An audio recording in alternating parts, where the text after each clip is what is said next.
The very thing that's gonna save my life is simply just counting calories. Simply just eating less calories than I normally would eat. Why is that so hard for me?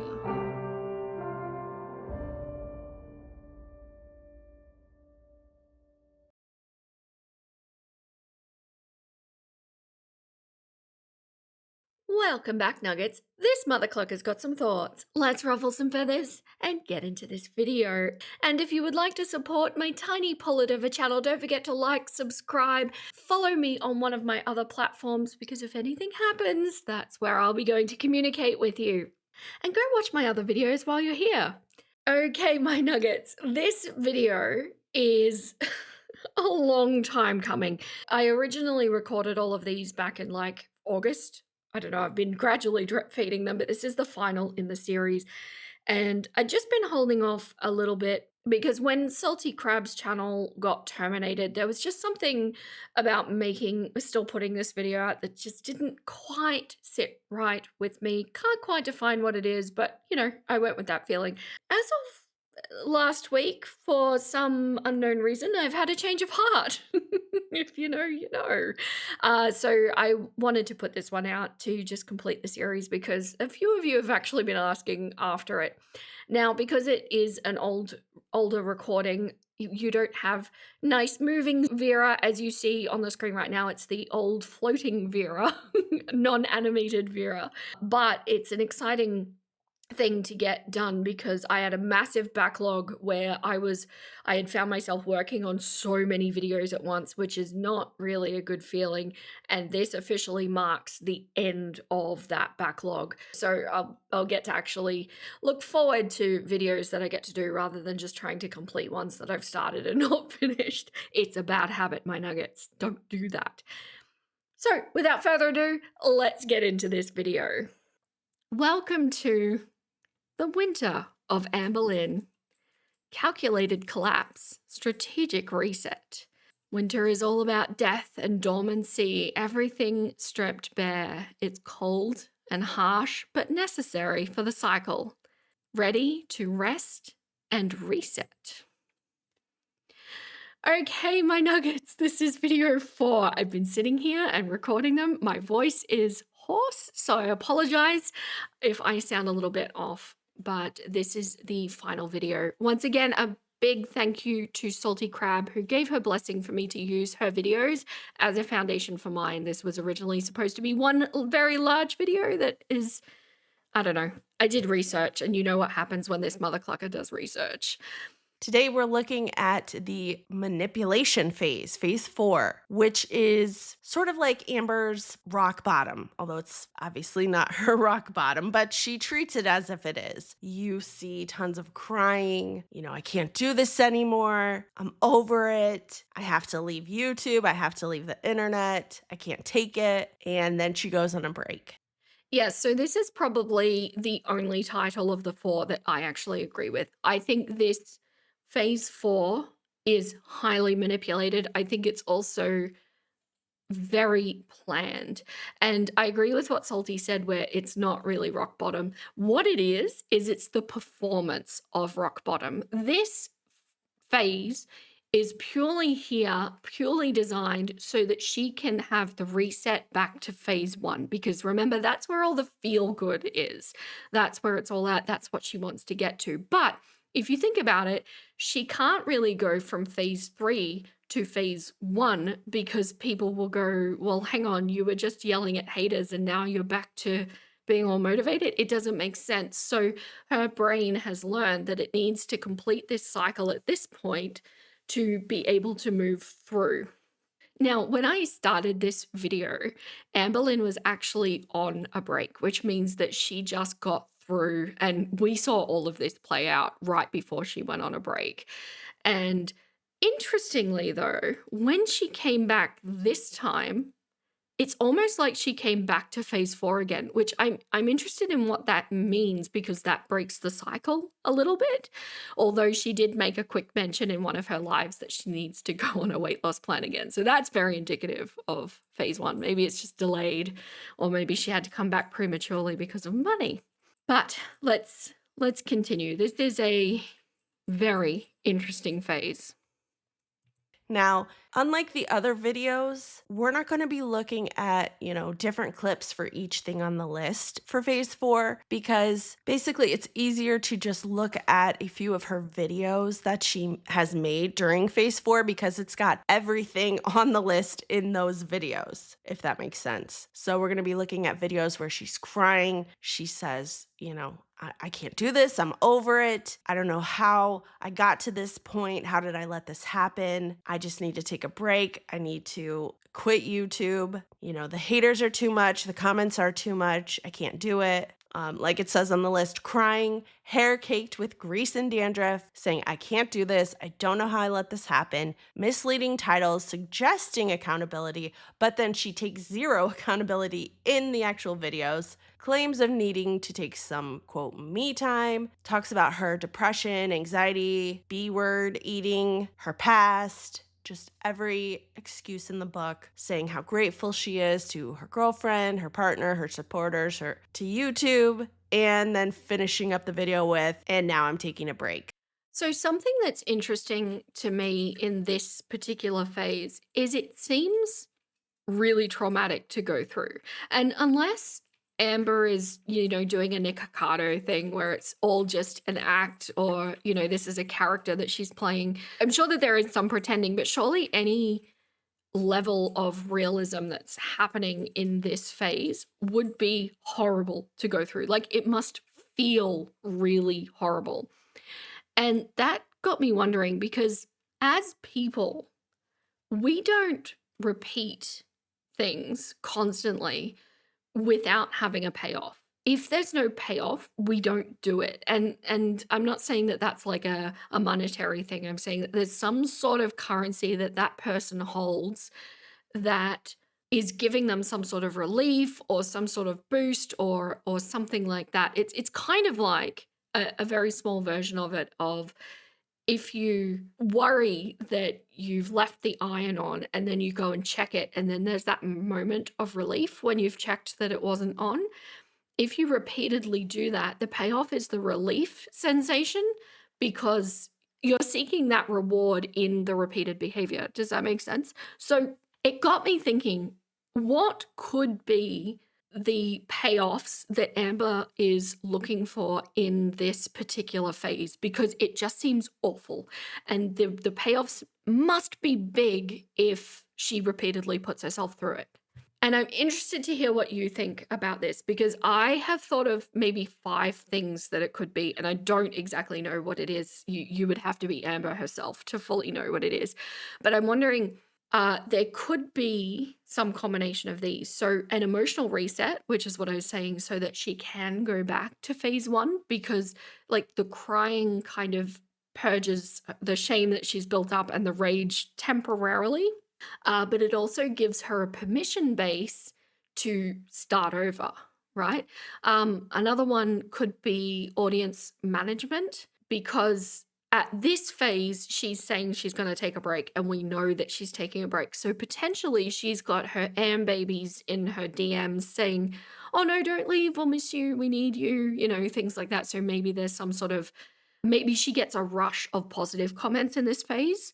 It could be financial, of course, as simple as that, because these are the most watched videos. These are the ones that people really tune in, to watch those meltdowns. It could be like a permission structure. I've tried so hard and I'm so broken, so I'm just going to set myself up for the next cycle. Like it's almost like performing enough to justify starting over. Also potentially avoiding actual accountability because of course the crying replaces actual action and I'm struggling replaces I'm choosing this, and yeah, so maybe it's kind of that complete distraction in that way. But I do think the reset, I think she is really, really seeking the reset. But tell me what you think. There's got to be something and it's got to be powerful for her. 2 years ago, I was able to do things that I just can't even dream of doing now. And it scares me that it happened so quickly. Like, Becky and I talk about this all the time. That, like, one day I just couldn't. That's really what we say to each other a lot, is just one day I couldn't. And what we mean by that is like this whole thing, like if you've been in my position, you know that like one day all of a sudden you're 570 pounds and you breathe really hard when you walk for just a minute, and showers become extremely difficult, and you can no longer walk in stores. You can't go to the mall anymore. You can't go to the lake. You can't go do anything. And it's just like one day you just couldn't, because it's like it happens so fast that you don't even realize that it's happening. And it's like I've lived 2 different lives, it feels like, and it's like this is the life I did not want for myself, and I would fight for this. I used to fight for this, not to let this happen, and it did, because I stopped fighting. And it's like I try to go back and I try to see like, when did this start? When did I stop fighting, and why did I stop fighting for myself? I think the most embarrassing part is just knowing that like so many people watch my failed diets, and you can go back and look at my first video when I was 360 pounds and I was just so much smaller, and now I can barely do anything. And it's just, I feel like I can't. I feel like I'm not going to be able to ever not be this person, because it's like, even though it feels like it just happened, like it kind of feels like I've been like this forever. It is the weirdest feeling in the world. Like I'm really trying, and it's just so much at once. And I feel so embarrassed to be crying on camera, because I promised myself I wouldn't do this. I promised myself, but it just, sometimes it happens, and I'm probably gonna regret it, but it's okay. Ugh, don't you guys just hate it when you promise yourself that you won't do something and you just go ahead and do it anyway? Not because you forgot that you didn't want to do it, or you're in some type of a state where you're not thinking clearly. No, you make the choice. I'm going to do this again, even though I know I will regret it. Happens to me all the time. Not really. Salty, ruffling some feathers there. Yeah, but so if you take this clip, doesn't that vibe, like that conversation and those kind of feelings, make more sense to go back to phase 1 rather than going from like phase 3 where it's angry defiance straight to phase 1? Do you see what I mean? Like it doesn't make sense. The transition would be like way too obvious, because people would say, well, you were just eating mukbangs defiantly last week and now you're super excited about Weight Watchers. It doesn't make sense. But to have this in the middle, and that's why I say I think this is the most calculated phase out of all of them. Actually, if anything, I might say this is the only calculated phase out of all of them.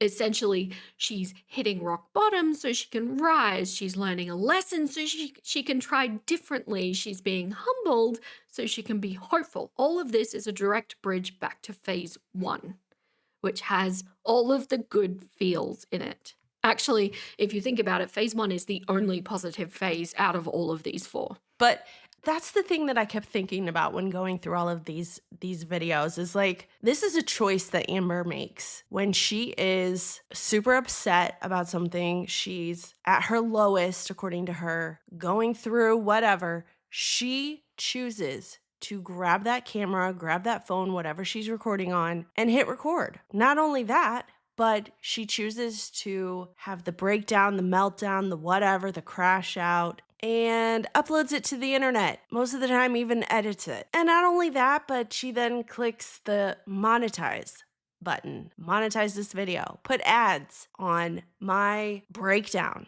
on me being at my lowest point. Let's make some money off of it. I mean, take that how you will. I agree. I've actually covered this with Candy as well. You know, she filmed an entire panic attack, and I can't fathom why you would do that outside of being performative or manipulative in some way, which I don't necessarily think Candy is. I do think Amber is. But if anyone listening, if you've had a panic attack, is that not the last thing you're thinking of, to pick up a phone and start recording yourself doing it? And Amber does the same thing. You know, we've seen that with the Rarity situation, and she's absolutely monetizing this, which makes it seem less authentic.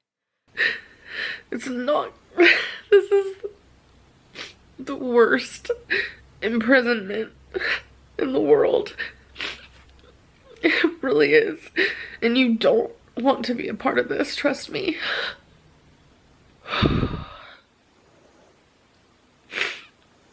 Wow. I'm embarrassed.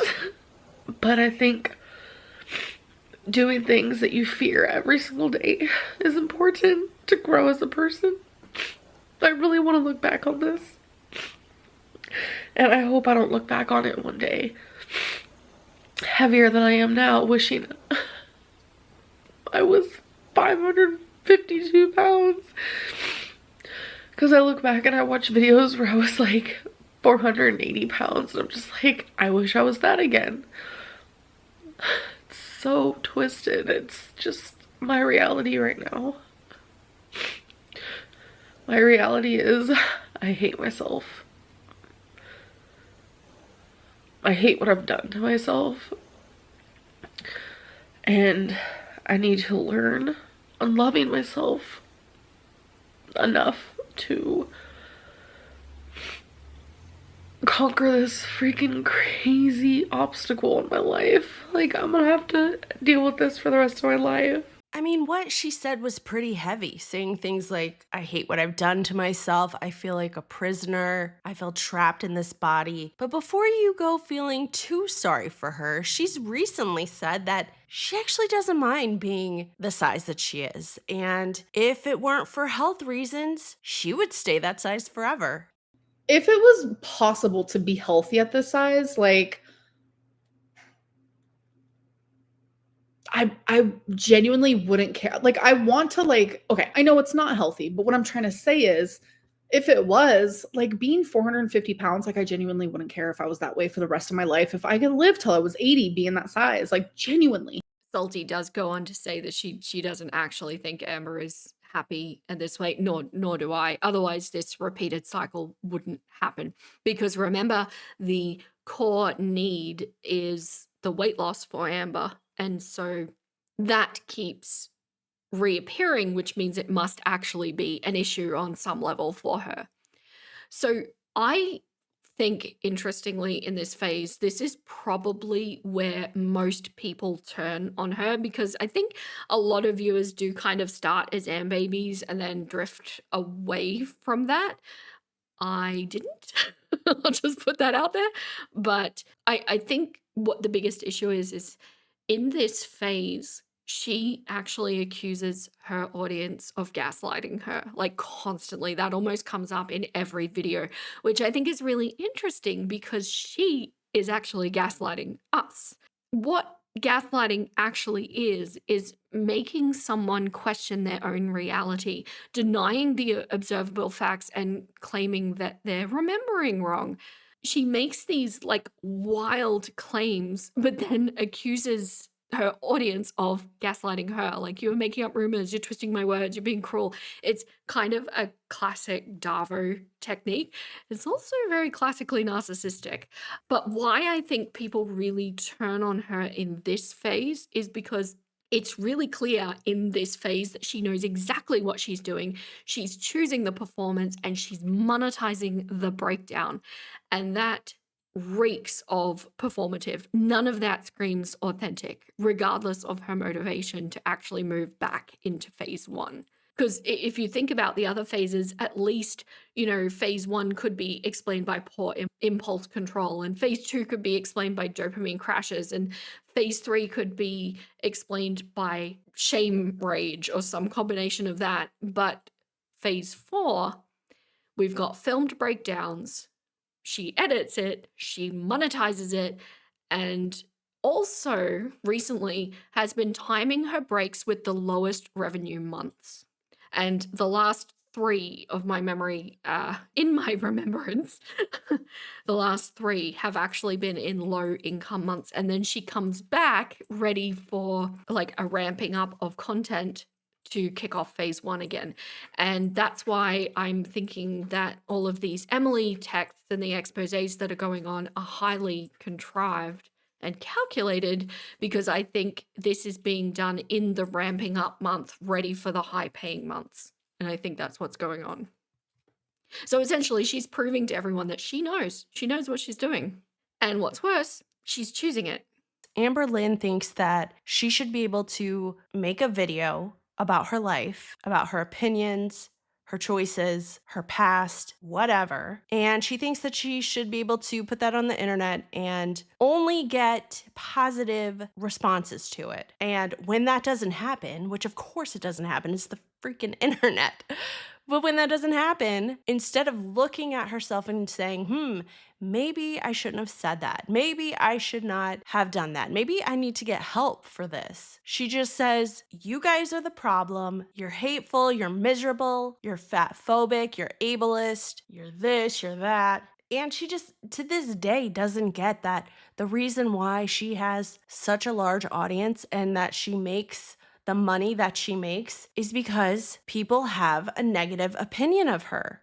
People want to watch her and then talk about it. And she thinks, for whatever reason, that if she just berates us enough or trolls us enough or cries about us enough, she thinks that we'll just all forget about her and go away. When the truth is, that would be the worst thing that ever happened to her. Because there goes her attention that she craves. There goes her paycheck that she needs to keep a roof over her head and to feed her addiction. There goes her, what she would call fame. I would call it notoriety. Everything that she benefits from YouTube would be gone. Yeah, the reaction channels absolutely keep her relevant. And there's like a food chain of things that happen that everybody needs everyone. It's a symbiotic relationship. And I think Amber knows this because whenever she loses the crown to Chantel, she does something extreme to take it back. So last time Amber was getting really, really dull and Foodie Beauty was taking the crown of Girl World because of the cat stuff that was going on. That's when the first Emily expose happened with Mr. Snowflake. And that's why I say I think that was fake, or at least I think the messages are real, but I think the way it's being presented is fake. I think it was calculated between the two of them. And I think this time is calculated between the two of them too because of Amber's return, as I mentioned.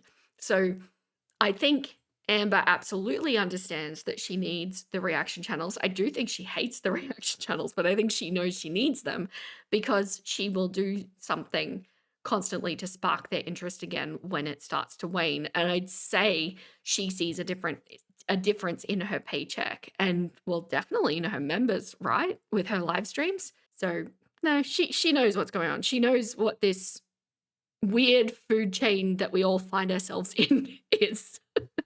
Now let's look at a few more recent videos because, as we all know, this was not just happening a long time ago or when she was with certain partners. This is something she's done throughout her whole YouTube career. So let's take a look at some videos from the Emily era. It is a live stream, but it was filmed back when they had broken up and it was actually public. But of course, Amber doesn't blame the breakup on why she needs to take a break from YouTube. It is the haters' fault, of course. The type of hate that we get online is it's bad, genuinely. And I can understand why people can't handle it. I get it. It's fucking rough.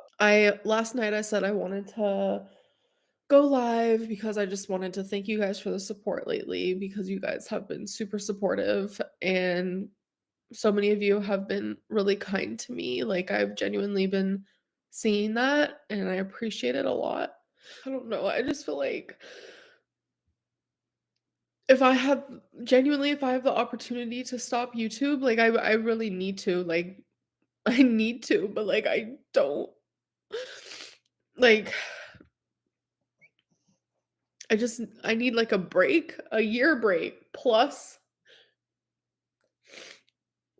maybe just be gone forever, but YouTube has ruined me, genuinely. And to that point, this is the last clip we're going to watch on this, but to that point, I actually do think the best thing for Amber in the long run and to tackle her arrested development is actually to leave YouTube, get a normie job, and just start working through life the way we all do. YouTube, I think, in a sense, although she's claiming there that it's destroyed her, and it probably has brought a lot of bad things to her life, but it's also enabled her to really stay in that teenage slash child state because she's never had to work like a proper job. She's never had responsibilities. She's never known what it's like to work, minimum wage or things like that. So, and I know that there has been a job, but like, come on, she was still doing YouTube at that point. So I think learning all of those life skills and that kind of responsibility would actually be very, very good for her. And then maybe offline, no internet at all, maybe her weight could get under control in that moment. But I don't think any of that can be done while she's on YouTube. Okay, so let's break that one down. Now, something that's really important to me, it's really critical that we don't judge people on where we see them in their journey.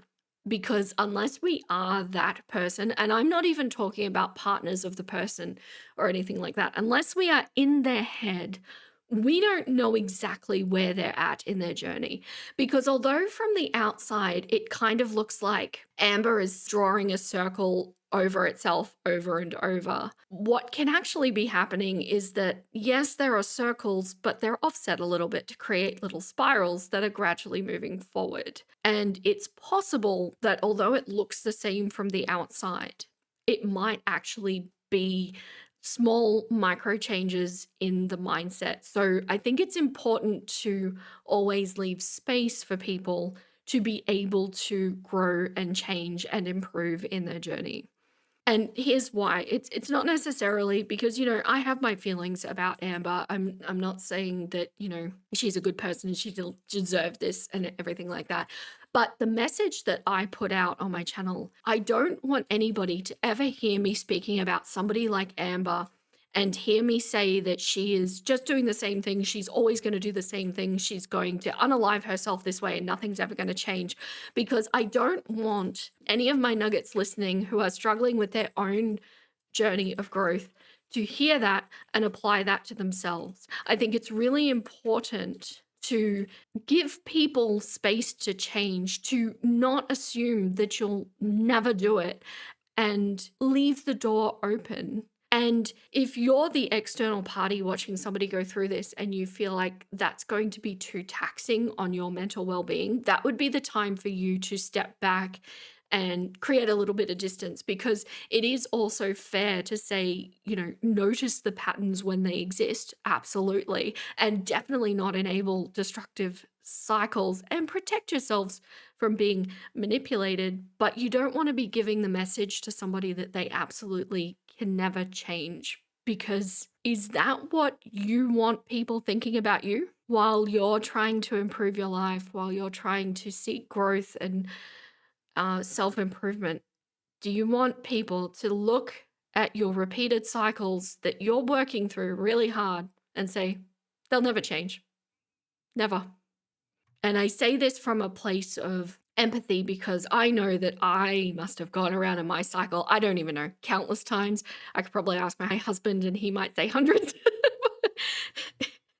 But he just gave me a face. I think it was hundreds, my nuggets. So, I changed though. I got out of it. I made growth. And I'm sure that from the outside, there were times where it looked like nothing was changing. So I extend that to others. I extend that to you. I extend that to Amberlynn. And if Amber ever breaks this cycle, I will be the first one there cheering her on through that, because we should seek growth regardless of what we've done in the past. And so even when the pattern looks damning, even when I'm exhausted by watching the cycle, even when it looks hopeless, I give that space because I can't know. I give that space just in case. And I don't know if phase 4 is necessarily something that that everyone goes through. I don't think this is a direct one-to-one Amber's cycle to everybody else's cycle, because I think phase 4 is probably unique to the online space because she has people looking at her, demanding accountability, and we don't necessarily all have that. But if you do find yourself in this phase, well, what I have to say to you is get on phase 1. Let's give it another go. You can do it. This time, instead of following all of the steps, just do the clucking thing. And then we go back to spring. New year, new me, right? But the cycle begins again. So, in conclusion, what I think the most important question is, why is Amber doing this? Why do we all do this cycle? And for everybody listening, for your examples that you had thought of all the way back at video 1, whether it's for yourself, past or present, or whether it's for somebody else in your life, I can't answer why you do this cycle. And it's important to really be honest with yourself and do some discovery, because there is something that keeps getting in the way. There is something that when you're in phase 1, you are using other things to distract yourself from actually achieving the goal that you want to achieve. And that's something that really I think every person needs to just answer for themselves. I can tell you what I think is going on with Amber, and I can tell you what was going on with me. And Amber and my reasons, I think they're different, but they do run parallel. So if you've watched my past videos, I've explained that I had a very traumatic upbringing as a child, and my mother did her best to control everything about me and instill as much fear in me as possible so that I would always remain dependent and that I would never go out and seek a life of my own and leave her alone. What that caused when I finally separated, I was in a state of arrested development and I was terrified to try absolutely anything at all. And when I say terrified, I mean a complete freezing in place, unable to proceed. And I had identified that it was fear and that, well, we know the best way to fight fear is to face it. And so I would start doing these hobbies. I would start trying things. But what would happen is I would get into the hobby, maybe start it, maybe not, maybe just get the things to start it.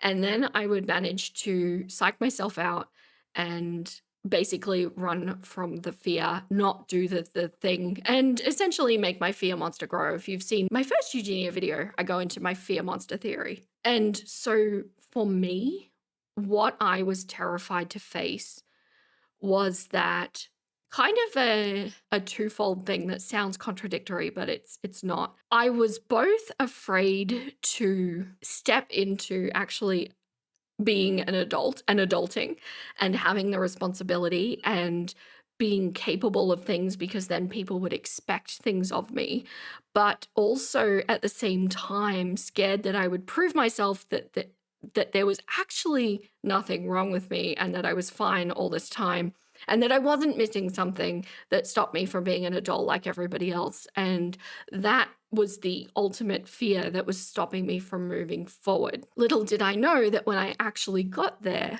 into adulthood and started being responsible for things and making decisions that impact others, to find that it's actually an incredibly freeing and liberating and inspirational track to take. It's a lot more safe feeling now than what it was prior, when I relied on everybody to do things for me. So Amber's is very similar. And I think what she's doing, because of the arrested development, I think it's a similar thing that's going on. But the way she's doing it, I would just freeze and not do anything and run in terror from everything. What she's doing is she's essentially keeping herself locked in her body. Her body is a safe zone for her.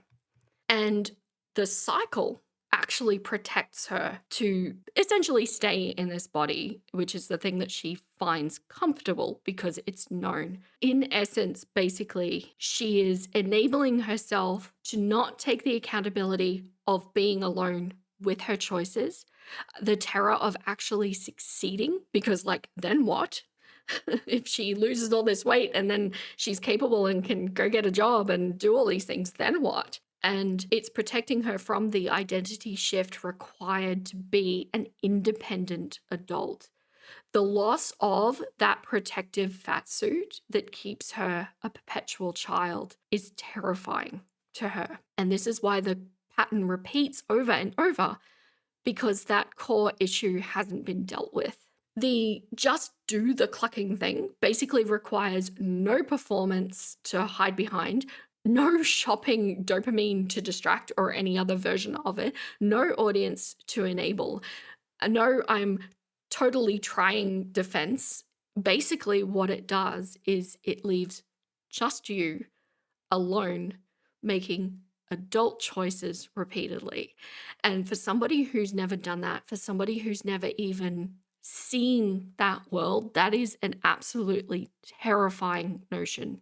Because if you think about her life as it is at the moment, it like if she stays at 500 plus pounds for the rest of her life, yes, she's probably going to meet an early game over. I think she understands that.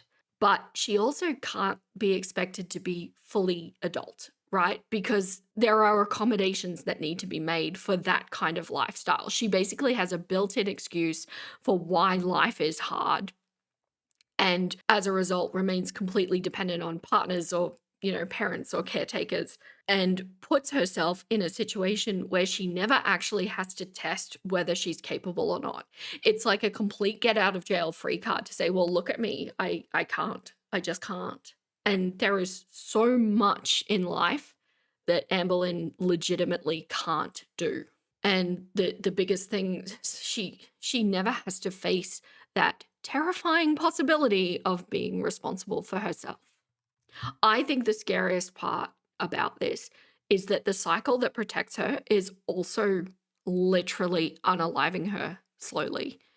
But trying to explain how this feels from the other side, to her, the danger, like the known danger that she's living at the moment, feels safer than the unknown potential terror of actually being responsible for herself. And our brains are wired to do this. This might actually help you discover what your core issue is. We have a perception that our known situation is safer because obviously it hasn't unalived us yet, so we're doing okay, but the unknown is actually more dangerous. And this is what our brain kind of tries to rationalize. But it's actually an inversion of safety, right? So using Amber as the example, what feels safe is the fat suit, the dependence, the familiar dysfunction, the cycle, right? Even though we know that this is actually devastating for her. But what is actually safe is self-reliance, capability, and breaking free that she perceives right now as unsafe. So what feels dangerous is independence, responsibility, the unknown of being capable. What is dangerous is staying at 500 plus pounds. And it makes sense that our brains think this way, because if we've been doing something and it hasn't caused grievous bodily harm or unaliving, then it's kind of safe to say that we're on a kind of okay path, but you don't know what could be around the corner. But in actual fact, when you've got this kind of thing that is so bad for your life, which is why you're wanting to change it in the first place, it's worth investigating the unknown. And remember what I say about being uncomfortable. The greatest change comes with being uncomfortable. It will be uncomfortable, but that's okay. Some non-Amberlynn examples of this that can happen is like when you hear about people being in a mistreating relationship, it can feel safer to stay in the relationship than being alone. Whereas leaving feels terrifying, but it's actually safer, right? So there's that inversion of perspective of danger versus safety. Also, like keeping a soul-crushing job feels safer because it's predictable. You have the income, you have the routine, you know what's going on, versus taking the risk feels scary, but could potentially open up more possibilities. I've actually lived this one myself too, and I can say that it is terrifying to take the risk. It is so worth it. So worth it. Well, for me anyway. We cling to the familiar danger and the fear of safety because our brains are wired to prefer known over unknown, even when known is literally unaliving us or at least crippling us in some way. The cycle for Amber isn't about weight loss. It's about choosing familiar danger over unknown safety. It's about preferring the cage you know over the freedom you fear. It's about unaliving slowly in comfort rather than living scared. So ask yourself, where are you doing this? What familiar danger are you clinging to? What unknown safety are you avoiding? What capability are you afraid to discover? Because the beautiful and terrifying truth is, you are stronger than you think. You can handle more than you believe. The fear is worse than the reality. And the cage you think is protecting you might be unaliving you. Just do the clucking thing and discover that you are never as helpless as you believed. Okay, so that concludes our 4-video series on the psychological, the why to Salty Crab's what of Amberlynn's YouTube content cycle of futility. It was a wild ride, wasn't it? I hope that you got something out of it. If not, I hope it was entertaining for you. So if you were one of those lucky people that none of this resonated, I'm legitimately really happy for you. Everyone else, I hope you got what you needed from it. And if you're still here listening to me, thank you so much. I appreciate each and every one of you. And an extra big thank you to all of my cluckers who support on YouTube memberships or over on Patreon. You truly make my world go round. And I just wanted you to all know that I am working on something a little extra special in the background since my new schedule in the 11th hour of my husband's and I's grand dream happening. I'm not going to be able to keep up with a members only video once a month like I had been doing, but I wanted to give you a little something extra anyway. So there's something in the works. Watch this space. Stay tuned. But that's all the clucks I have left to give. Stay golden, my little nuggets, and I'll catch you next time. Hey! I'm gonna go watch another video.